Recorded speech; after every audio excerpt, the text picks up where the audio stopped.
Going to discuss exercise 10.3. I have also done examples of exercise 10.3, so you can see in the link description I have given. I have also done exercise 10.2. You can also see it from the link description. So sum number 1.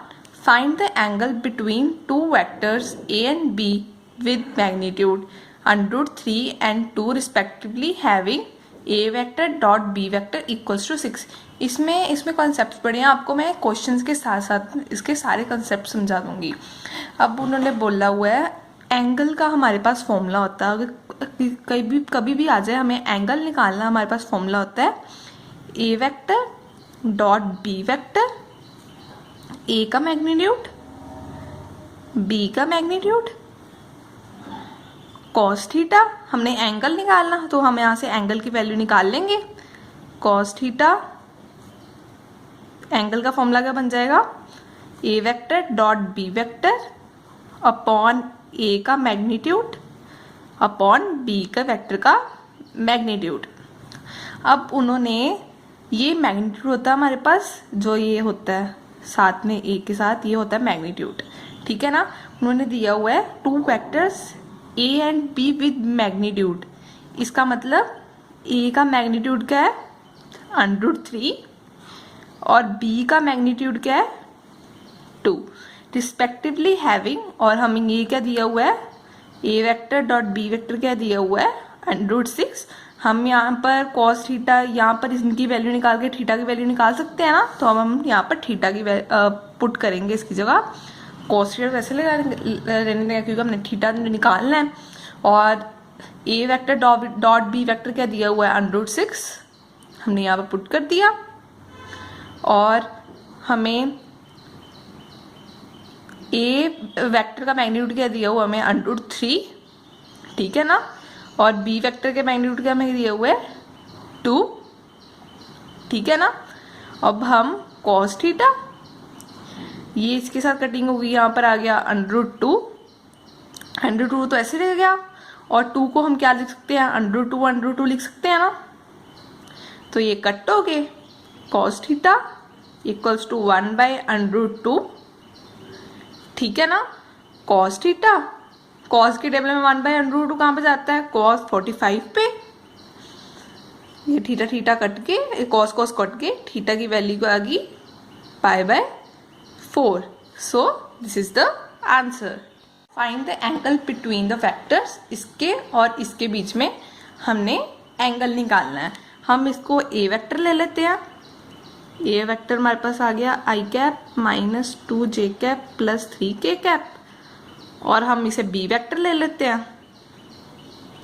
B vector हमारे पास 3i cap -2j cap plus k cap. अब हमने angle निकालना है. cos theta का formula क्या होता है A vector dot B vector upon A vector का मैग्नीट्यूड बी वेक्टर का magnitude.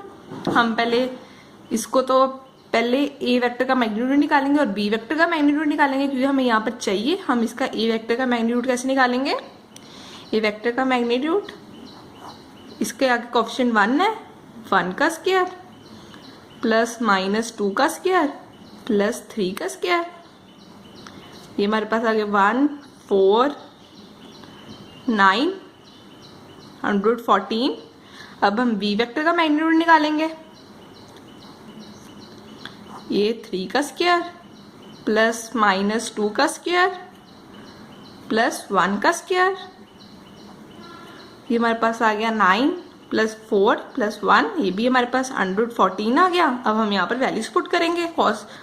cos theta, A vector हमें क्या दिया हुआ है i cap -2j cap plus 3k cap.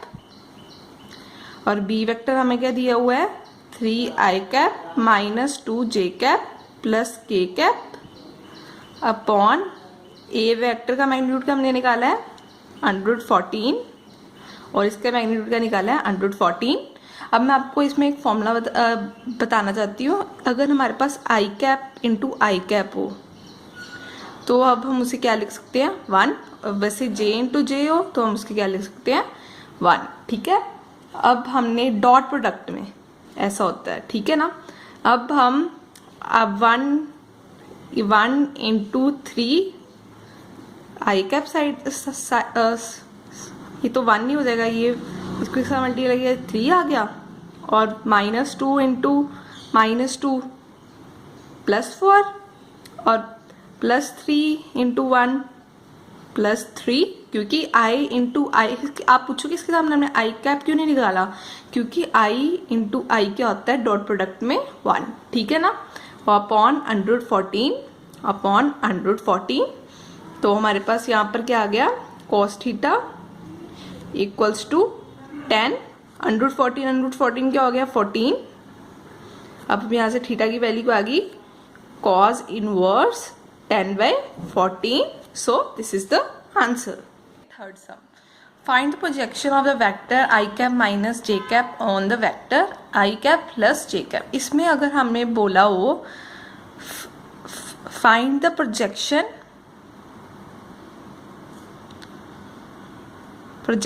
on of the vector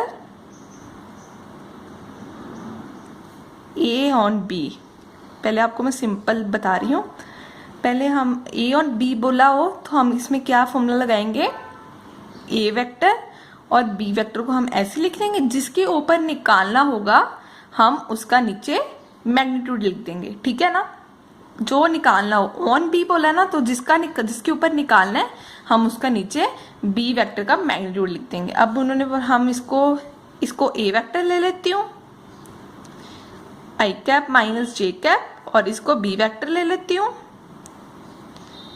I cap plus J cap. अब हम ये वाला फॉर्मूला निकालेंगे, फॉर्मूला डालेंगे, तो इसको हम a वेक्टर को ऐसे लिख लेंगे और b वेक्टर को भी ऐसे लिख लेंगे, और ये b वेक्टर के मैग्नीट्यूड निकालेंगे, 1 का स्क्वायर, और ये 1 इंटू 1 क्या होगा 1, ये -1 √2, ये तो 0 आ गया, तो इसका आंसर 0 है। तो मैं find the projection of the vector this on this, उसे हमने a मान लिया, इसे हम b मान लिया, तो हम इस पे ये वाला फॉर्मूला लगाएंगे, projection of a vector on b vector, a vector और b वेक्टर को हम ऐसे लिख लेंगे, +7 k कैप ब्रैकेट में 7 आई कैप माइनस जे कैप +8 k कैप। अब हमने b वेक्टर का मैग्नीट्यूड निकालना है, इसका मैग्नीट्यूड निकालेंगे, 7 का स्क्वायर 49, 1 का स्क्वायर 1, 8 का स्क्वायर 64, तो ये 7 इंटू 1 क्या होगा 7, +3 इंटू -1 -3, +7 इंटू +8 56, ये हमारे पास नीचे आ गया 50, ये आ गया 144, ये हमारे पास आ गया इसको 60 upon 144, so this is the answer. अब हम करेंगे fifth some, show that the each of the given 3 vectors is a unit vector, sorry यहाँ पर इज ए यूनिट वेक्टर, ये हमें 3 वेक्टर्स दिए हुए हैं a b c, also show that they are mutually perpendicular to each other. अब हमने इसको बताना है कि ये हमारे यूनिट वेक्टर्स हैं, पहले हम इसको a वेक्टर हमारा ये है ना, पहले हम इसको ऐसे लिख लेते हैं 1/7 2 i cap +3 j cap +3 k cap, और b वेक्टर को भी हम लिख लेते हैं 1/7 3 i cap -6 j cap +2 k cap, और c 1/7 6 i cap +2 j cap -3 k cap. अब आपको मैं बताती हूँ यूनिट वेक्टर कब होगा। अगर यूनिट वेक्टर होता है अगर हम इसका मैग्नीट्यूड निकालेंगे तो ये 1 आए, अगर हम a का मैग्नीट्यूड निकालेंगे अगर ये 1 आ गया इसका मतलब ये यूनिट वेक्टर है। पहले हम a का मैग्नीट्यूड निकालेंगे 1/7, बाहर ही रहने देंगे 1/7 को, हम इसका मैग्नीट्यूड निकालेंगे 2 का स्क्वायर 4, 3 का स्क्वायर 9, 6 का स्क्वायर 36, 1/7 ये हमारे पास आ गया 49, और 7 से 49 होता है, 7 बाहर आ गया 7, ये 1 आ गया, तो ये भी यूनिट वेक्टर हो गया। अब हम b निकालेंगे 1/7, 3 का स्क्वायर 9, 6 का स्क्वायर 36, 2 का स्क्वायर 4, तो 1/7, ये भी हमारे पास 49 आ गया। 7 7 49 होता है, ये 7 आ गया, ये भी 1 आ गया। अब हम सी का निकालेंगे। 1/7, 6 का स्क्वायर 36, 4 प्लस 9, ये भी हमारे पास आ गया √ 49/7, ये भी 7/7 आ गया। ये कटिंग होगी 1 आ गया। तो उन्होंने बोला था show that each of the given 3 vectors is a unit vector. तो हमने इनका मैग्नीट्यूड निकाल लिया, तो ये 1 1 आ गए, तो इसका मतलब ये यूनिट वेक्टर है। यूनिट वेक्टर तब भी होंगे जब इनका मैग्नीट्यूड 1 आएगा, ठीक है ना। अब उन्होंने आगे बोला हुआ है also show that they are mutually perpendicular to each other. Mutually perpendicular तब भी होंगे अगर हमारा A vector dot B vector 0 आए और बी वेक्टर्स और सी वेक्टर 0 आए और C vector dot A vector 0 आए, ठीक है ना। अगर ये तीनों 0 आ गए तो इसका मतलब they are mutually perpendicular to each other. अब हम पहले ए डॉट बी वेक्टर निकालूंगी, सिर्फ मैं ये वाला निकालूंगी, बाकी आप ट्राई करना। अगर आपका निकल जाएगा तो मुझे कमेंट बॉक्स में जरूर बताना। ये पर आएंगे तीनों ही 0, क्योंकि उन्होंने बोला शो डैट, ठीक है ना। पहले मैं निकालती हूँ ए vector dot B vector. A vector हमारे पास था 1/7 2i cap plus 3j cap plus 6k cap, और डॉट वेक्टर किसके साथ निकालना है 1/b वेक्टर के साथ 1/7 3i cap minus 6j cap plus 2k cap, ठीक है ना। अब हम 1/7 को इकट्ठे ले आएंगे, 1/7 1/49 हो जाएगा।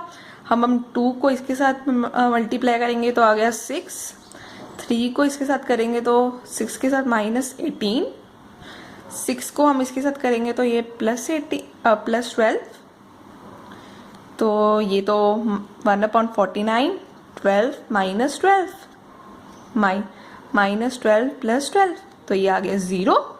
तो ये तो परपेंडिकुलर है हमारे, ये 0 आ गया। तो इसका भी अगर हमारे पास 0 आ गया, इसका भी हमारे पास 0 आ गया, तो हम इसे कह सकते हैं these are perpendicular to each other. आपका ये 0 आएगा ही आएगा। 6 फाइंड द ए वेक्टर का मैग्नीट्यूड एंड बी वेक्टर का मैग्नीट्यूड। इफ हमें ये दिया हुआ है एंड ये हमें कंडीशन दी हुई है A vector equals to 8 times B vector का मैग्नीट्यूड। सॉरी, यहाँ पर भी मैग्नीट्यूड है,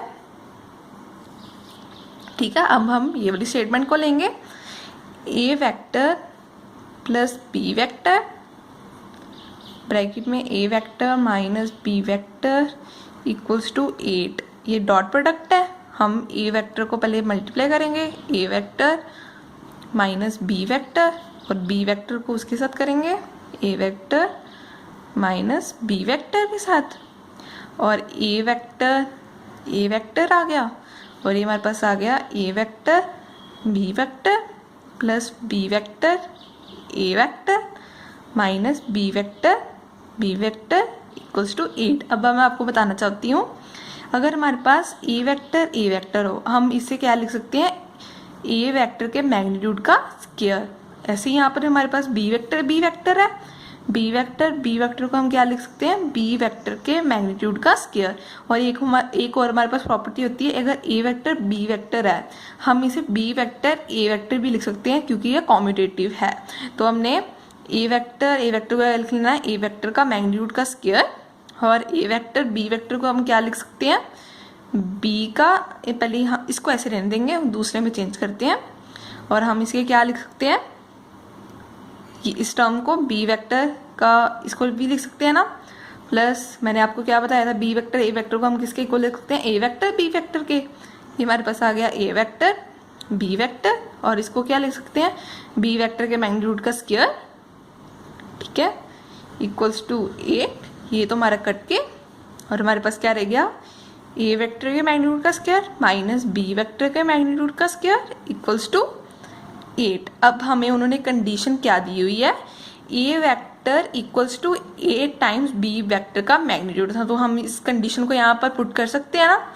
तो हमने पुट कर दी 8 बी वेक्टर के मैग्नीट्यूड का स्क्वायर, ठीक है ना।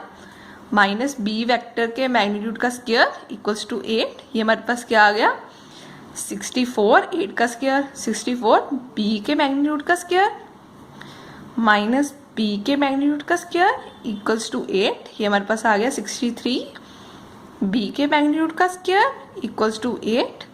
तो बी के मैग्नीट्यूड का स्क्वायर 63 को हम नीचे ले आए 8/63। ठीक है, अब हमने b तो हमारे पास आ गया 8/स्क्वायर को हम इधर ले आए, b वेक्टर हमारे पास आ गया ये।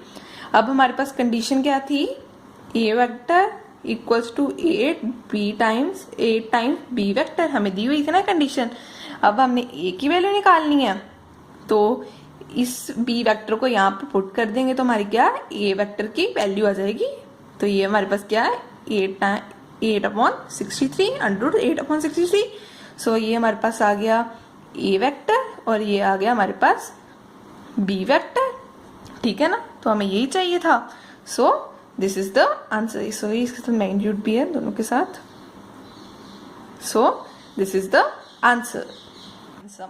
यहाँ पर है बहुत इजी सम है, इवेल्युएट द प्रोडक्ट, और ये हमें इसका डॉट प्रोडक्ट, दोनों वेक्टर्स का डॉट प्रोडक्ट दिया हुआ है। अब हम इसे क्या करेंगे 3a वेक्टर को इसके साथ मल्टीप्लाई करेंगे, सिंप्लीफाई करना हमें इसे, और माइनस b वेक्टर को इसके साथ मल्टीप्लाई करेंगे।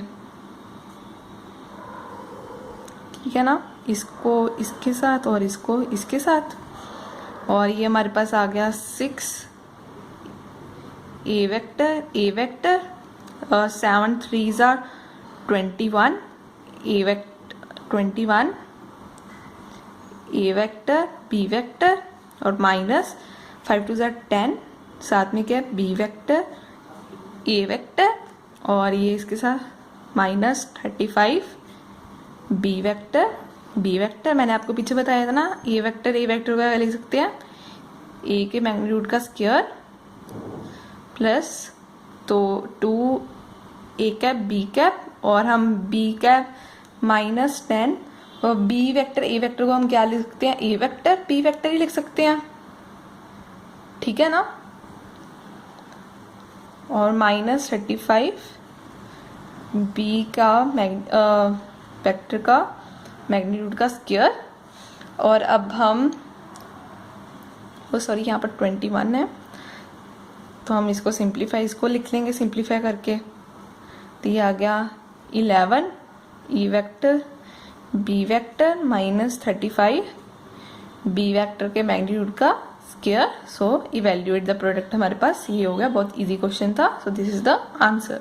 अब 8 sum, find the magnitude of two vectors a and b having same magnitude and such that angle between them is 60 and the scalar product is 1/2। अब हमें यहाँ पर थीटा दिया हुआ है 60 एंड स्केलर प्रोडक्ट मतलब a vector dot b vector क्या हमें दिया हुआ है 1/2, और ऊपर हमें क्या दिया हुआ है two vectors a and b having same magnitude. इसका मतलब a वेक्टर का magnitude equals to b vector का मैग्नीट्यूड। अब हम इसमें फॉर्मूला लगाएंगे, a cos थीटा का फॉर्मूला क्या होता है a vector b vector upon a vector का मैग्नीट्यूड b वेक्टर के मैग्नीट्यूड। cos थीटा की वैल्यू है 60 और a डॉट b की वैल्यू दी हुई है 1/2, और a वेक्टर और ऊपर दिया हुआ ना a vector equals to b vector, a vector equals to a vector का मैग्नीट्यूड b वेक्टर का मैग्नीट्यूड। तो हमें b वेक्टर के मैग्नीट्यूड की जगह क्या लिख सकते हैं a वेक्टर का मैग्नीट्यूड। ठीक है ना, अब हम cos 60 का होता है 1/2, तो ये भी ऊपर भी 1/2 था, और a वेक्टर का इसको हम कैसे लिखते हैं a वेक्टर के मैग्नीट्यूड का स्क्वायर लिख सकते हैं ना, और हम इसको ऊपर लेकर गए तो हमारे पास आ गया 1, a वेक्टर के मैग्नीट्यूड क्या आ गया हमारे पास 1। ठीक है ना, तो हमारे पास a वेक्टर का magnitude equal to b vector का मैग्नीट्यूड था, तो b वेक्टर का मैग्नीट्यूड भी हमारे पास क्या आ गया 1। सो this is the answer. Going to do 10th sum. If a vector ये b vector are such that a vector plus lambda v vector is perpendicular to c, then find the value of lambda। इसका मतलब है अगर हमारा A vector plus lambda B vector perpendicular है C के, इसका मतलब ये परपेंडिकुलर है, इसका मतलब ये है A vector plus lambda B vector का डॉट प्रोडक्ट क्या होगा, 0। ठीक है, पहले हम A vector plus lambda B vector निकालेंगे, फिर उसका डॉट प्रोडक्ट सी से निकाल देंगे। पहले हम A vector plus lambda B vector निकालेंगे। ए वेक्टर है हमारे पास 2 i cap plus 2 j cap plus 3 k cap plus lambda B vector क्या है, i minus i cap plus 2 j cap plus k cap. ठीक है, अब हम पहले इसको सिंप्लीफाई करते हैं। Plus 2 j cap plus 3 k cap minus lambda आई कैप प्लस 2 लैम्डा जे कैप प्लस लैम्डा के कैप। अब हम आई कैप को लग ले लेंगे। 2 माइनस लैम्डा आई कैप, इन दोनों टर्म्स को लिया, आई को कॉमन निकाल लिया, और आगे क्या बनेगा 2 प्लस 2 लैम्डा जे कैप प्लस 3 प्लस लैम्डा के कैप। अब हम आगे, ये तो हमारा ए प्लस लैम्डा, अब हम इसका सी के साथ डॉट प्रोडक्ट निकालेंगे। लैम्डा बी वेक्टर के साथ सी वेक्टर के साथ डॉट प्रोडक्ट निकालेंगे, और इसका डॉट प्रोडक्ट 0 आना चाहिए, 0 को इक्वल लिखना है ताकि हम इसकी लैम्डा की वैल्यू निकाल लें। ठीक है ना, ए वेक्टर हमारे पास ये हमारा ये लिखेंगे पहले 2 माइनस लैम्डा आई कैप प्लस 2 लैम्डा जे कैप प्लस 3 प्लस लैम्डा जे कैप, और हमने इसका डॉट प्रोडक्ट किसके साथ निकालना है, सी के साथ। सी के हमें दिया हुआ है, सी हमें दिया हुआ है 3 आई कैप प्लस जे कैप प्लस 0 के कैप इक्वल्स टू 0। मैंने गलती से सी ऊपर स्टेटमेंट में नहीं लिखा, आप बुक से देख सकती हो, बुक में यही है, और साथ में के कैप नहीं था तो मैंने इसको 0 के कैप लिख दिया। अब हम करते हैं, तो 2 माइनस लैम्डा को 3 के साथ मल्टीप्लाई करना है। आई कैप तो 1 नहीं होते हैं। 2 माइनस लैम्डा 3 प्लस 2 लैम्डा को 1 के साथ, 2 plus 2 lambda plus 3 plus lambda के 0 ही आ जाएगा, क्योंकि 0 साथ में 0 है तो ये 0 ही आ जाएगा, equals to 0। 3 2 6 minus 3 lambda plus 2 lambda equals to 0। ये आ गया हमारे पास 8 minus 3 lambda plus 2 lambda minus lambda, हमारे पास लैम्डा की वैल्यू क्या आ गई 8। So this is the answer. Show that this vector is perpendicular to this vector for any two non-zero vector a and b. इसका उन्होंने बोला हुआ है, सपोज करो हम इसका a वेक्टर मान लेते हैं और इसे b वेक्टर मान लेते हैं। उन्होंने बोला हुआ है a vector perpendicular to b, तो हमने इसको करना है कि ये परपेंडिकुलर है, तो परपेंडिकुलर तब भी होगा अगर a वेक्टर का डॉट प्रोडक्ट बी वेक्टर के साथ 0 होगा। ठीक है, अब हम इन दोनों वेक्टर्स का डॉट प्रोडक्ट निकालेंगे। अगर इनका डॉट प्रोडक्ट 0 आ गया तो ये परपेंडिकुलर होंगे, तो हम इसका डॉट प्रोडक्ट निकालते हैं। ए वेक्टर का magnitude B vector plus B vector का मैग्नीट्यूड ए वेक्टर, इसका डॉट प्रोडक्ट इसके साथ निकालना है बी वेक्टर के साथ। बी वेक्टर है हमारे पास, ए वेक्टर का magnitude B vector minus B vector का मैग्नीट्यूड ए वेक्टर, हम इसका डॉट प्रोडक्ट निकालेंगे। ए वेक्टर का मैग्नीट्यूड बी को इसके साथ मल्टीप्लाई करेंगे, ये हमारे पास आ गया ए वेक्टर का मैग्नीट्यूड बी वेक्टर। अब इसको इसके साथ मल्टीप्लाई करेंगे, ये हमारे पास आ गया ए वेक्टर का magnitude B vector minus B vector का magnitude A vector, sorry minus थोड़ी ना आएगा, मल्टीप्लाई है, तो इसको इसको इसके साथ करेंगे प्लस बी वेक्टर का मैग्नीट्यूड ए वेक्टर का मैग्नीट्यूड बी वेक्टर, और इसको इसके साथ करेंगे माइनस बी वेक्टर का magnitude A vector, B vector का मैग्नीट्यूड ए वेक्टर। अब हम इसे ऐसे लिख सकते हैं ना, ए वेक्टर बी मैग्नीट्यूड का स्क्वायर। जैसे हम ए वेक्टर को और ए वेक्टर को हम क्या लिख सकते थे, ए वेक्टर का मैग्नीट्यूड का स्क्वायर, तो हम इसको ऐसे लिख सकते हैं ना, वेक्टर है साथ में, और ये दोनों तो कट्टी हो जाएंगे, क्योंकि हमारे पास एक प्रॉपर्टी होती थी ना, ए वेक्टर बी वेक्टर को हम क्या लिख सकते हैं, B dot B vector A vector, क्योंकि ये कॉम्पिटेटिव होते हैं, तो इसकी जगह भी हम ये सेम लिख सकते हैं ना, तो ये दोनों कट हो जाएंगे।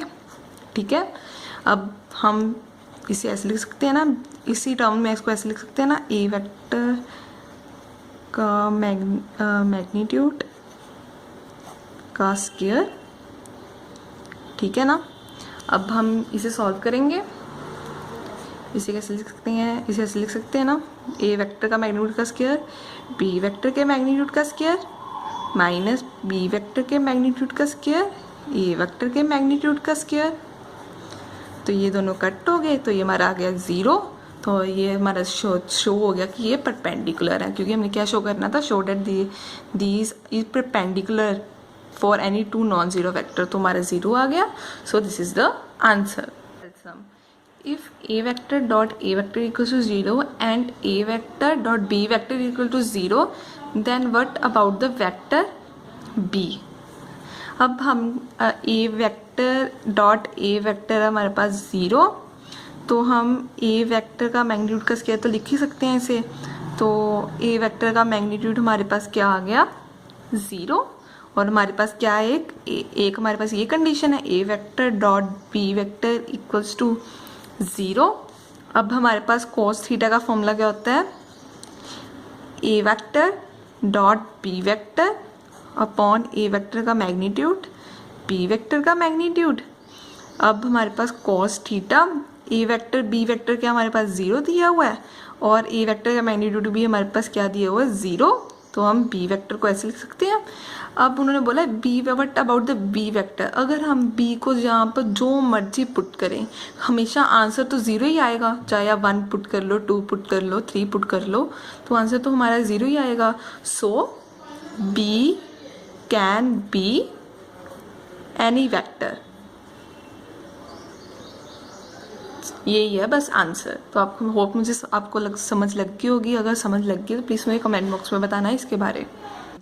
If A, B, C are the unit vectors such that A vector plus B vector plus C vector equals to 0, find the value of this। अब हम क्या करेंगे, A vector A B C are the unit vectors, इसका मतलब A vector के magnitude हमें क्या दिया हुआ है 1, और B वेक्टर का मैग्नीट्यूड क्या हमें दिया हुआ है 1, और C वेक्टर का मैग्नीट्यूड क्या हमें दिया हुआ है 1। अब हम इस टर्म को लेंगे, A vector plus B vector plus C vector का हम इसका मैग्नीट्यूड ले लेंगे और इसका स्क्वायर कर देंगे, क्योंकि हमें चाहिए ये है ना, हमारा इस टर्म से मैग्नीट्यूड लेकर स्क्वायर करके हमारा आंसर आएगा। देख हम इसको कैसे लिख सकते हैं, A vector plus B vector plus C vector, और इसे कैसे लिख सकते हैं, तो बड़ी से ऐसे लिख सकते हैं ना। अब हम इसका डॉट प्रोडक्ट निकालेंगे, इसको कैसे लिखते हैं, इसको इसके साथ करेंगे, इसको इसके साथ करेंगे, इसको इसके साथ करेंगे, फिर बी को इसके साथ, फिर बी को इसके साथ, फिर बी को सी के साथ, फिर सी को ए के साथ, फिर सी को बी के साथ, और सी को सी के साथ। अब हम ए को ए के साथ, ठीक है ना, ए को बी के साथ, ए को सी के साथ, और बी को ए के साथ, बी को बी के साथ, और बी को सी के साथ,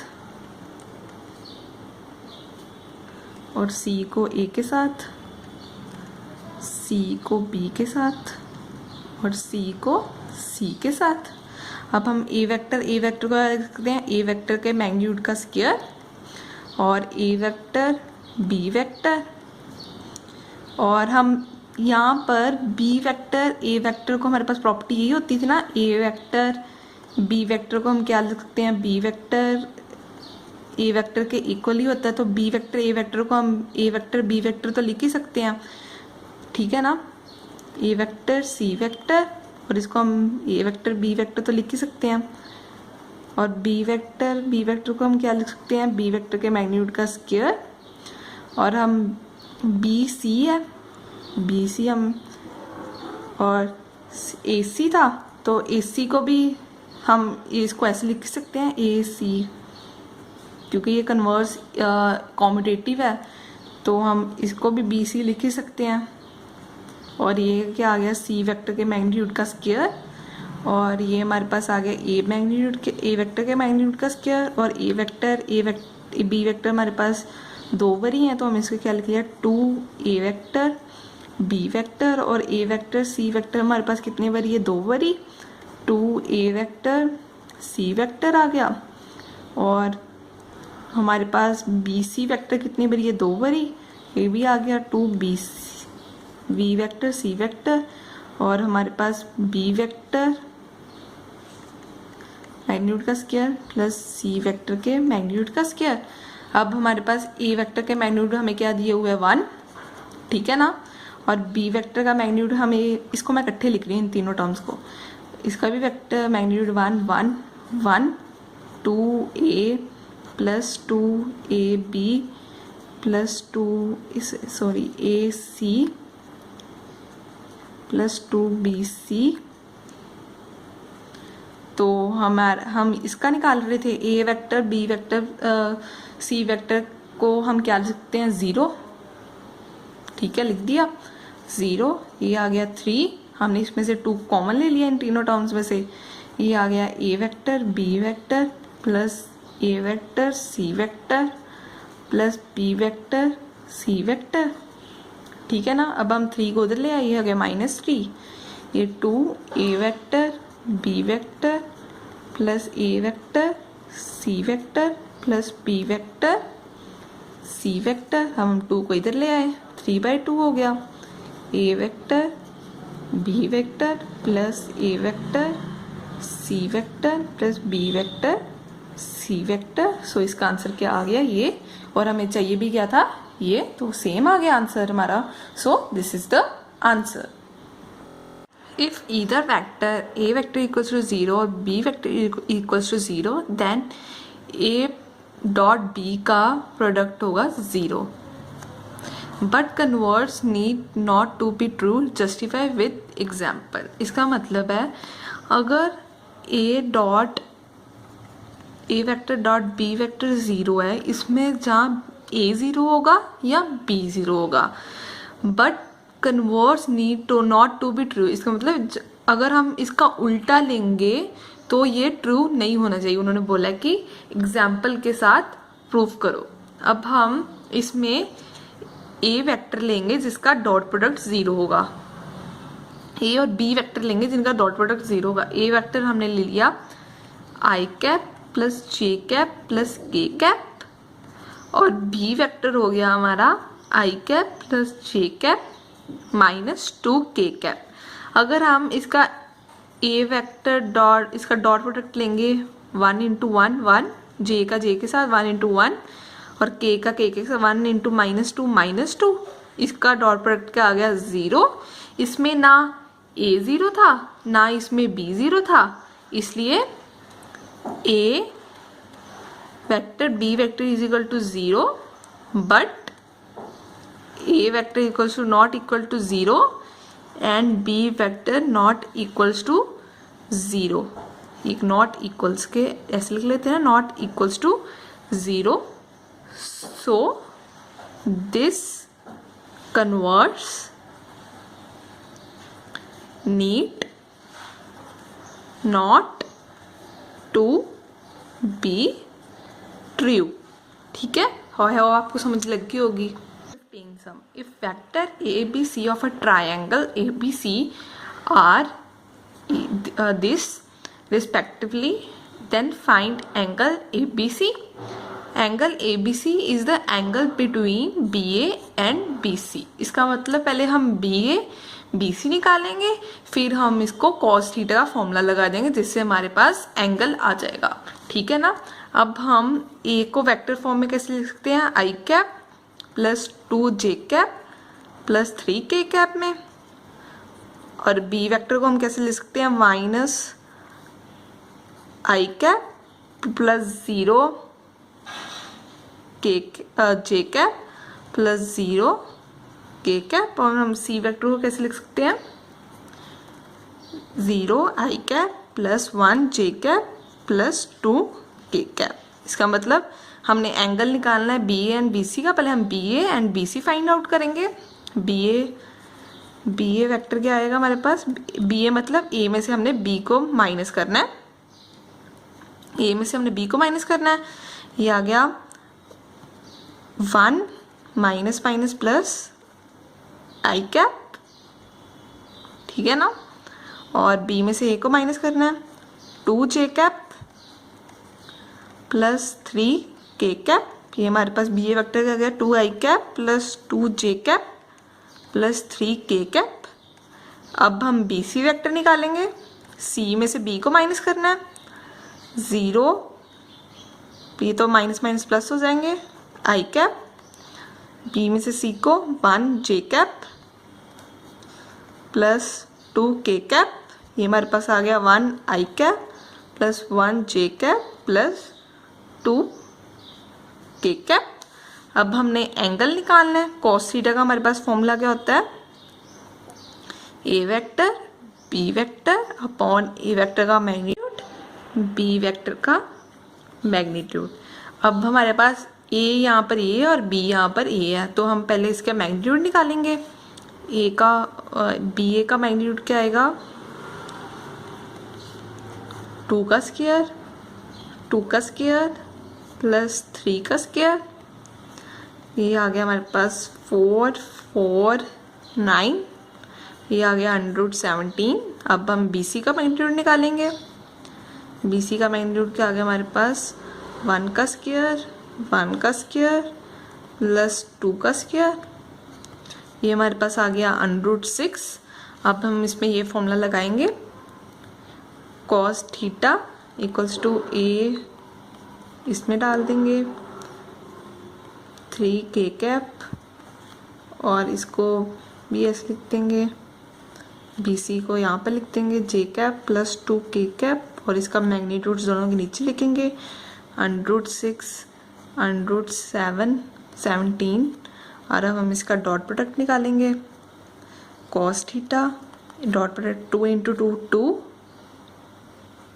प्लस 2 × 1 2 3 × 2 6, और ये √6 और √17 क्या होगा, 102। ये हमारे पास आ गया कॉस थीटा इक्वल्स टू 10/√2, ठीक है ना। तो थीटा की वैल्यू क्या आएगी यहाँ से, cos inverse 10/√2। So this is the answer. तो हमें क्या चाहिए था, find the angle, angle A B C. तो हमारे पास ये हमारे पास एंगल आ गया। So this is the answer. करेंगे 16 sum, show that the points A B C are collinear. अब हमारे पास कोलिनियर की कंडीशन क्या होती है, अगर हमारा ए इक्वल्स टू लैम्डा पी की फॉर्म में आ जाए तो हम इसे कहेंगे कोलिनियर। अब हम ए को वेक्टर की टर्म्स में लिखेंगे, आई cap plus 2 j cap plus 7 के कैप, और बी को भी वेक्टर की टर्म्स में लिखेंगे, 2 i cap plus 6 J cap plus 3 k cap. सी को भी वेक्टर की फॉर्म में लिखेंगे, 3 आई कैप प्लस 10 जे कैप माइनस 1 के कैप। अब हम इसमें से ए बी निकालेंगे। ए बी का मतलब हमने बी को ए में से माइनस करना है। ये हमारे पास आ गया आई कैप प्लस 4 जे कैप माइनस 4 के कैप, ठीक है ना। अब हम निकालेंगे बी सी में से सी में से ए को माइनस करना, माइनस सी आई कैप 4 जे कैप माइनस 4 के कैप। अब हम ए बी को ऐसे लिख सकते हैं ना, आई कैप प्लस 4 जे कैप माइनस 4 के कैप। अगर हम इसमें से -1 BC में से, पहले आपको सिंप्लीफाई करके बताती हूँ। अगर हम इसमें से -1 को कॉमन लेंगे तो हमारे पास, अगर हम यहाँ पर 1 को ही कॉमन ले लेते हैं, 1 को कॉमन लेंगे तो हमारे पास ये आएगा I cap plus 4 J cap minus 4 K cap. ये BC था, ये BC इक्वल्स टू 1। ये किसके इक्वल आ गया? AB के इक्वल, तो AB आ गया। ठीक है ना, तो हमारी ये फॉर्म बन रही है ना, इस कंडीशन में आ रही है ना। सो दिस इज अ